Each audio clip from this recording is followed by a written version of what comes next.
Que a paz do Senhor esteja sobre sua vida. Hoje damos sequência ao nosso estudo do livro do profeta Jeremias, chegando ao capítulo 48. Que o Senhor fale poderosamente conosco e nos conduza a um entendimento profundo da sua justiça e misericórdia. Oremos juntos. Senhor nosso Deus, nos colocamos diante de Ti com reverência e humildade, desejando ouvir a Tua voz neste momento de estudo. Pedimos que o Senhor nos conceda sabedoria, concentração e discernimento, e que, acima de tudo, o Teu Espírito Santo esteja presente conosco agora, iluminando a nossa mente e aquecendo o nosso coração. Que esta mensagem alcance não apenas o nosso entendimento, mas transforme nossa vida, gerando frutos que glorifiquem o Teu nome. Em nome de Jesus Cristo, nosso Senhor e Salvador, te pedimos e te agradecemos. Amém. Agora, convido você a acompanhar comigo a leitura do capítulo 48 do livro do profeta Jeremias. Contra Moabe, assim diz o Senhor dos Exércitos, Deus de Israel: Ai de Nebo, porque foi destruída. Envergonhada está Quiriataim e já é tomada. Misgabe está envergonhada e espantada. A glória de Moabe não existe mais. Em Hesbom, pensaram mal contra ela, dizendo: Vinde e desarraiguemo-la, para que não seja mais povo. Também tu, ó Madmen, serás desarraigada. A espada te irá seguindo. Voz de grito de Oronaim: ruína e grande destruição. Está destruída Moabe. Seus filhinhos fizeram ouvir gritos. Porque pela subida de Luite, eles irão com choro contínuo, porque na descida de Oronaim, os adversários de Moabe ouviram um lastimoso clamor. Fugi, salvai a vossa vida, e sereis como a tamargueira no deserto. Porque por causa da tua confiança nas tuas obras e nos teus tesouros, também tu serás tomada. E Quemos sairá para o cativeiro, os seus sacerdotes e os seus príncipes juntamente. Porque virá o destruidor sobre cada uma das cidades, e nenhuma escapará, e perecerá o vale, e destruir-se-á a campina, porque o Senhor o disse. Dai asas a Moabe, porque voando sairá, e as suas cidades se tornarão em assolação, e ninguém morará nelas. Maldito aquele que fizer a obra do Senhor fraudulentamente, e maldito aquele que preserva a sua espada do sangue. Moabe esteve descansado desde a sua mocidade, e as suas fezes repousaram. Não foi mudado de vasilha para vasilha, nem foi para o cativeiro. Por isso, conservou o seu sabor, e o seu cheiro não se alterou. Portanto, eis que dias vêm, diz o Senhor, em que lhe enviarei derramadores que o farão andar a grandes passos, e despejarão as suas vasilhas e romperão os seus odres. E Moabe terá vergonha de Quemos, como se envergonhou a casa de Israel de Betel, sua confiança. Como direis, somos valentes e homens fortes para a guerra? Moabe está destruída e subiu das suas cidades, e os seus jovens escolhidos desceram à matança, diz o rei, cujo nome é o Senhor dos Exércitos. Está prestes a vir a perdição de Moabe, e apressa-se muito o seu mal. Conduei-vos dele, todos os que estáis em redor dele, e todos os que sabeis o seu nome, dizei. Como se quebrou a vara forte, o cajado formoso. Desce da tua glória e assenta-te em seco, ó moradora, filha de Dibom, porque o destruidor de Moabe subiu contra ti e desfez as tuas fortalezas. Põe-te no caminho e espia, ó moradora do Aroer. Pergunta ao que vai fugindo, e a que escapou, dize: que sucedeu? Moabe está envergonhado porque foi quebrantado. Uivai e gritai, anunciai em Arnon que Moabe está destruído. Também o julgamento veio sobre a terra da campina, e sobre Olom, e sobre Jaza, e sobre Mefaate, e sobre Dibom, e sobre Nebo, e sobre Bet-Diblataim, e sobre Kiriataim, e sobre Bet-Gamul, e sobre Bet-Meon, e sobre Queriote, e sobre Bosra, e até sobre todas as cidades da terra de Moabe, as de longe e as de perto. Está cortado o poder de Moabe, e quebrantado o seu braço, diz o Senhor. Embriagai-o, porque contra o Senhor se engrandeceu. E Moabe se revolverá no seu vômito, e será ele também um objeto de escárnio. Pois não foi também Israel objeto de escárnio para ti? Porventura foi achado entre ladrões? Porque então, desde que falas dele, te ris. Deixai as cidades e habitai no rochedo, ó moradores de Moabe. e sede como a pomba que se aninha nas extremidades da boca da caverna. Ouvimos falar da soberba de Moabe, que é soberbíssimo, da sua arrogância e do seu orgulho, e da sua altivez e da altura do seu coração. Eu conheço, diz o Senhor, a sua indignação, mas isso nada é. As suas mentiras nada farão. Por isso, gemerei por Moabe. Sim, gritarei por todo o Moabe, pois os homens de Kir-Heres se lamentarão. Com o choro de Jazer, chorar-te-ei, ó vide de Sibma. Os teus ramos passaram o mar, chegaram até o mar de Jazer. Mas o destruidor caiu sobre os frutos do teu verão e sobre a tua vindima. Tirou-se, pois, o folguedo e a alegria do campo fértil e da terra de Moabe. Porque fiz que o vinho acabasse nos lagares. Já não pisarão uvas com júbilo, o júbilo não será júbilo. Ouviu-se o grito de Esbom até Eleale e até Jaza. E desde Zoar até Horonaim se ouviu a sua voz como de bezerra de 3 anos, porque até as águas do Ninrim se tornarão em assolação. E farei desaparecer de Moabe, diz o Senhor, quem sacrifique nos altos e queime incenso aos seus deuses. Por isso, soará como flautas o meu coração por Moabe.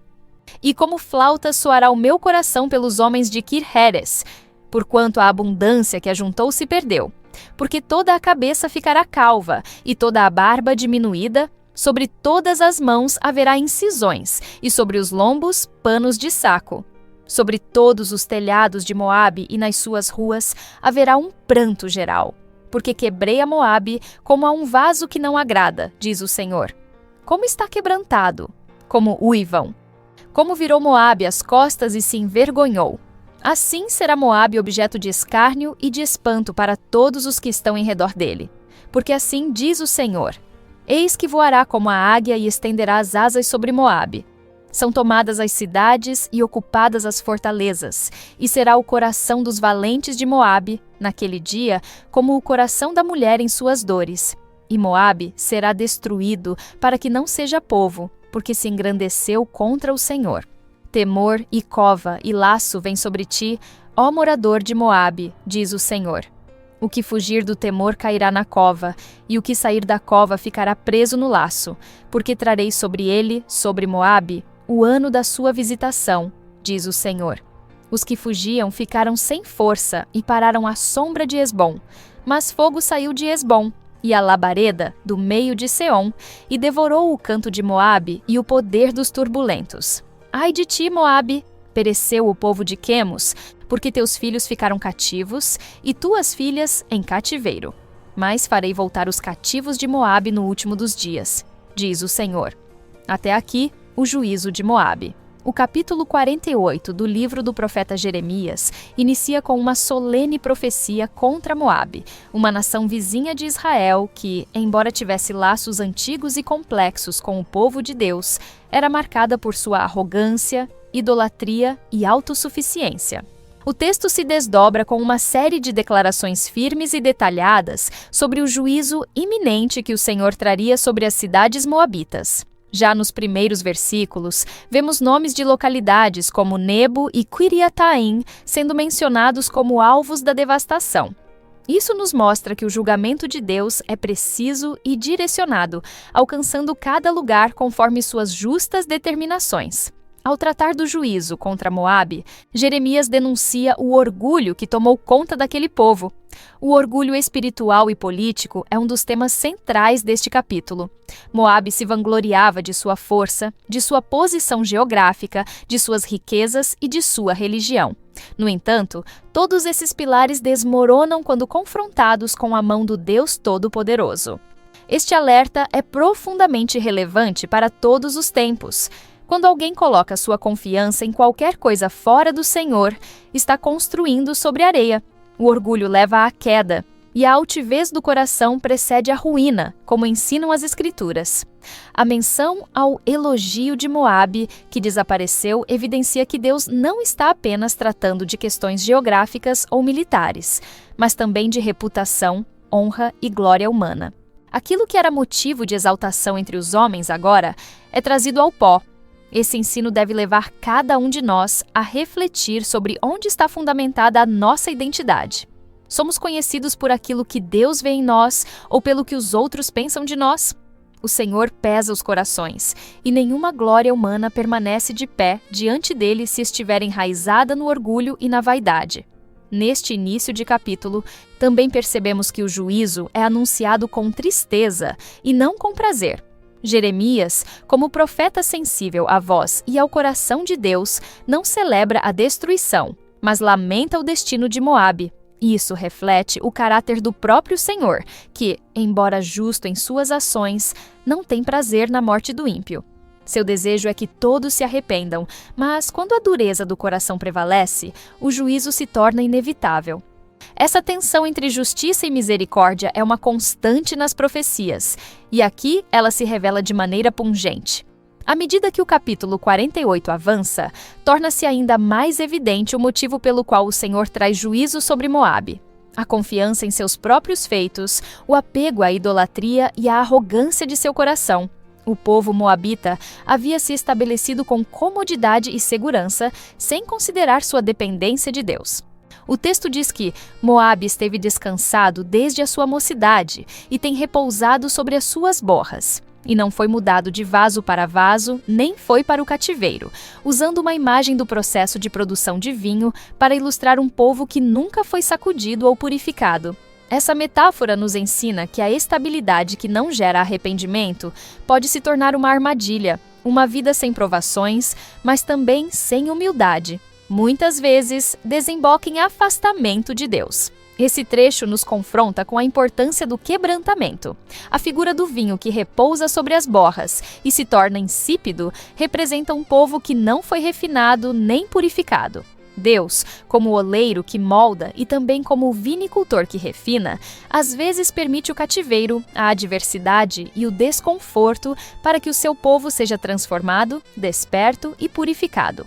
Quando tudo é cômodo e previsível, há o risco de cairmos na apatia espiritual, vivendo uma religiosidade sem arrependimento, uma fé sem frutos.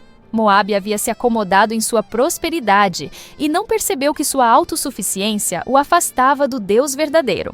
Em seguida, o texto enfatiza que a idolatria era outra raiz da queda moabita. O nome do deus Quemos aparece associado à vergonha que recairia sobre Moabe. Assim como Israel havia confiado em ídolos em diversas ocasiões e por isso enfrentado correção, agora é Moabe quem experimenta as consequências de sua falsa devoção. O que chama atenção aqui é a universalidade da justiça divina. Deus não é apenas o Senhor de Israel, mas o Rei de todas as nações. Nenhum povo está acima de sua autoridade e todos serão julgados com equidade. A idolatria, em qualquer nação, em qualquer tempo, será exposta e vencida pela soberania do Altíssimo. Também somos levados a meditar na repetida menção ao orgulho de Moabe. O texto afirma que ouvimos da soberba de Moabe, que é muito soberbo. Esta ênfase reforça a seriedade desse pecado. A soberba não é apenas uma atitude indesejável. Ela é uma afronta ao Senhor, porque coloca o eu no lugar de Deus. O orgulho é a raiz de muitas outras transgressões, pois impede o arrependimento, endurece o coração e promove uma visão distorcida da realidade. Moabe se exaltou e será abatido, e isso serve de sinal a todos que insistem em viver como se fossem autônomos diante do Criador. A palavra de Deus, ao relatar com tanta precisão o juízo sobre Moabe, nos ensina que ele observa cada nação, cada povo, cada coração. Nenhuma glória humana se sustenta diante do seu olhar. Por isso, a única resposta adequada é a humildade, o arrependimento e a fé. Que essas verdades penetrem em nós com força e que possamos reconhecer que tudo o que somos e temos depende da graça de Deus e não de nossa força, sabedoria ou posição. O texto segue revelando um lamento profundo sobre a condição de Moabe, como se o próprio coração de Jeremias fosse tomado por dor diante da destruição que se abateria sobre aquele povo. Essa empatia não vem de uma compaixão humana isolada, mas é reflexo do sentimento de Deus, que mesmo sendo justo em seu julgamento, não se alegra na ruína dos ímpios. Quando Jeremias diz que chorará por Moabe e pranteará por todo o povo de Sibma, ele está expressando o coração do profeta, que compreende a seriedade do pecado, mas também a gravidade da perda. Não há frieza ou indiferença nas palavras do servo de Deus. Há choro, há gemido, há lamento. Isso nos ensina que devemos anunciar a verdade com coragem, mas sempre com um espírito quebrantado e sensível. A menção constante às cidades moabitas, como Hesbom, Elale e Jaza, reforça a ideia de que o juízo de Deus alcança todos os cantos, desde os centros urbanos até os campos. Nenhuma cidade, por mais estratégica ou rica que fosse, escaparia da destruição. Isso é uma poderosa ilustração da abrangência da justiça divina. Deus não se deixa enganar pelas aparências ou pelas estruturas humanas. O que é sólido aos olhos dos homens, quando não está fundamentado nele, é frágil e temporário. Cidades muradas, vinhas produtivas, campos férteis, tudo isso se torna ruína quando o Senhor executa sua sentença. E essa verdade também se aplica à nossa vida pessoal. Tudo o que construímos fora da direção de Deus está sujeito à queda. Outro ponto marcante neste trecho do capítulo é a repetida imagem de vinhas e campos sendo devastados. As vinhas de Sibma, que antes se estendiam até Jazer, são agora descritas como murchas e silenciadas. A alegria foi retirada. O cântico do lagar, que antes era símbolo de festa e colheita, agora está calado. Isso é profundamente simbólico. A alegria humana que não tem raízes em Deus é passageira. Quando a presença do Senhor é rejeitada, mesmo os momentos mais festivos da vida se tornam vazios e silenciosos. Essa linguagem poética carrega uma verdade teológica poderosa. Sem Deus, não há verdadeira celebração, nem colheita duradoura, nem paz que permaneça. Além disso, vemos o Senhor ordenando que Moabe se envolva em lamentação. O profeta declara que a terra será coberta de sacos e haverá lamentação em todos os telhados e praças. Isso mostra que o arrependimento que deveria ter vindo voluntariamente agora será imposto pelas circunstâncias. Quando o juízo chega, já não há tempo para evitar a dor. Resta apenas lamentar o que poderia ter sido evitado com humildade e obediência. A ausência de arrependimento leva a um sofrimento inevitável. Por isso, a palavra nos convida hoje, enquanto ainda há tempo, a nos voltarmos ao Senhor com sinceridade e entrega. A queda de Moabe, então, não é apenas um relato histórico, mas uma advertência espiritual. É um chamado ao arrependimento antes que o cálice do juízo se derrame. É um lembrete de que, mesmo diante da paciência divina, há um limite para a tolerância com a rebelião. O Senhor, em sua misericórdia, levanta profetas, envia mensagens, dá tempo. Mas quando o coração permanece endurecido, a justiça se manifesta com força. Que essa mensagem nos leve a examinar nosso coração e a buscar a graça de Deus enquanto ainda é tempo. A continuação do capítulo revela de maneira ainda mais intensa a humilhação completa de Moabe diante do Senhor. A confiança nas obras das mãos, nos ídolos forjados, na força militar e na posição geográfica não seria suficiente para livrá-los da justa ira de Deus. O Senhor declara que fará cessar a altivez de Moabe, destruindo a soberba, a arrogância, a altaneria e o coração altivo. Essas palavras carregam peso e revelam que o orgulho é um dos pecados que mais provocam a ação corretiva do Senhor. Moabe havia se exaltado em seu próprio entendimento, recusando-se a reconhecer a soberania do Deus verdadeiro. O juízo, portanto, não é apenas uma punição, mas uma resposta direta à altivez que substituiu a reverência pelo Senhor. Ao longo da profecia, observamos que a linguagem usada por Jeremias torna-se progressivamente mais emotiva. O choro e a lamentação se espalham pelas cidades. Até mesmo os guerreiros, que representam o orgulho da força de Moabe, são descritos como tomados de fraqueza e medo. Eles gritarão como mulheres em trabalho de parto, uma imagem forte que contrasta com a dureza e a coragem que antes se atribuía a esses homens. Esse tipo de linguagem nos ajuda a compreender que o Senhor derruba toda a aparência de poder humano quando ela não está fundamentada nele. A força sem temor de Deus se transforma em fraqueza diante da sua palavra. Outro elemento marcante é a insistência do texto em mostrar que os deuses de Moabe, especialmente Quemos, nada poderão fazer por seu povo. Quemos será levado cativo com os seus sacerdotes e príncipes. Aqui está mais uma vez o juízo contra a idolatria. Aquilo que o povo adorava e considerava sagrado será destruído ou levado ao exílio. Essa humilhação dos ídolos mostra que nenhum objeto de adoração humana pode resistir ao verdadeiro Deus. A idolatria não é apenas ofensiva ao Senhor, ela é fútil, vazia e no dia do juízo se revelará incapaz de salvar. O povo que confia em falsos deuses verá seus protetores inertes e derrotados.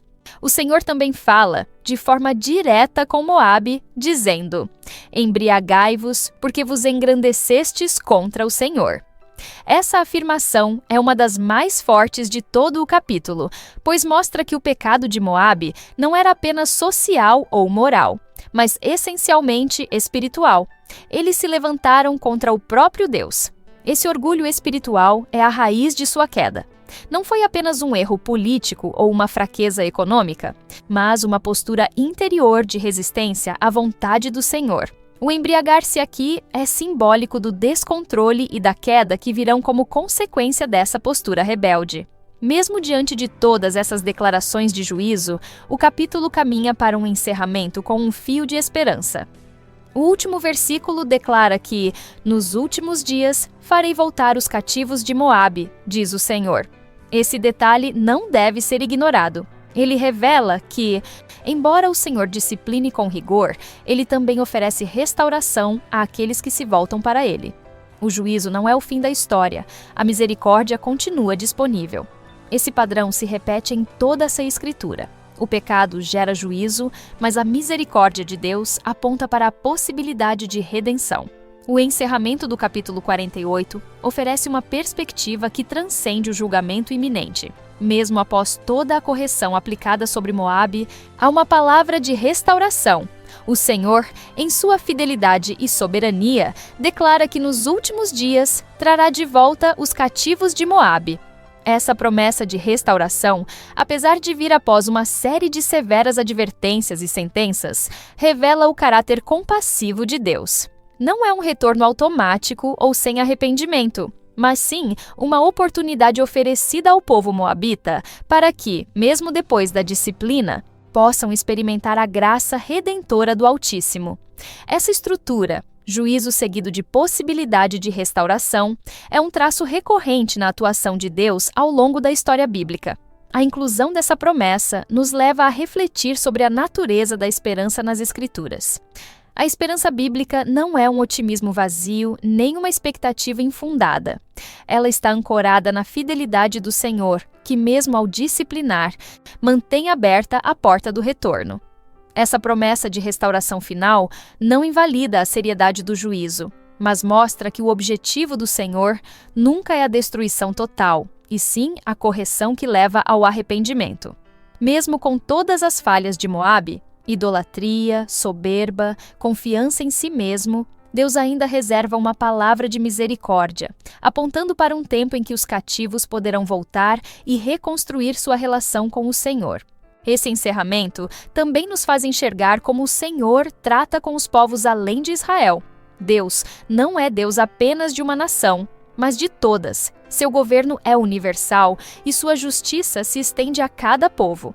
Moabe, ainda que estrangeiro, não está fora do alcance da redenção. Isso tem um significado profundo para nós. Ninguém está fora do olhar de Deus, e todos são convidados a se renderem ao seu senhorio. A redenção é uma possibilidade real, desde que haja arrependimento e fé. Aquilo que parecia um fim absoluto torna-se uma nova chance, uma nova história, quando Deus intervém com sua graça. Ao meditarmos em toda a trajetória de Moabe nesse capítulo, de sua segurança ilusória à sua queda humilhante e da sua idolatria à promessa final de restauração, percebemos o quanto a palavra de Deus é coerente e repleta de ensinamentos profundos. Ela revela a gravidade do pecado, mas também a profundidade do amor do Senhor, que sempre age com justiça e misericórdia. Esse equilíbrio entre juízo e graça é um dos traços mais extraordinários da revelação divina. Ele nos lembra que o arrependimento é sempre o melhor caminho e que a disciplina de Deus nunca é sem propósito. Convido você agora para uma breve oração. Senhor nosso Deus, te agradecemos por mais este momento de estudo por cada vida que tem participado dessa jornada em Tua Palavra. Que o Teu Espírito Santo continue a nos ensinar, a iluminar nosso entendimento e a transformar o nosso coração. Que possamos viver à luz da Tua verdade, confiando plenamente em Ti, mesmo quando enfrentamos correções. Que nossa esperança esteja firmada na Tua fidelidade. Em nome de Jesus Cristo, nosso Senhor e Salvador, oramos e agradecemos. Amém. Agradecemos por sua presença neste estudo, onde refletimos sobre o capítulo 48 do livro do profeta Jeremias. Prepare-se para o nosso próximo encontro, quando estudaremos o capítulo 49. Se esta mensagem tocou o seu coração, compartilhe-a com aqueles que precisam ouvir sobre o amor, a justiça e a soberania de Deus. Cada compartilhamento é uma semente lançada em solo fértil, e o Senhor, em sua infinita graça, abençoa aqueles que dedicam suas vidas a espalhar a verdade de sua palavra. Junte-se a nós nesta missão de alcançar mais vidas com a mensagem do Evangelho. Compartilhe este estudo com amigos, familiares e em suas redes sociais, permitindo que mais pessoas conheçam a fidelidade do Senhor e encontrem segurança em sua presença. Que o Senhor abençoe sua vida abundantemente, renove suas forças e o guie em cada passo do caminho. Amém.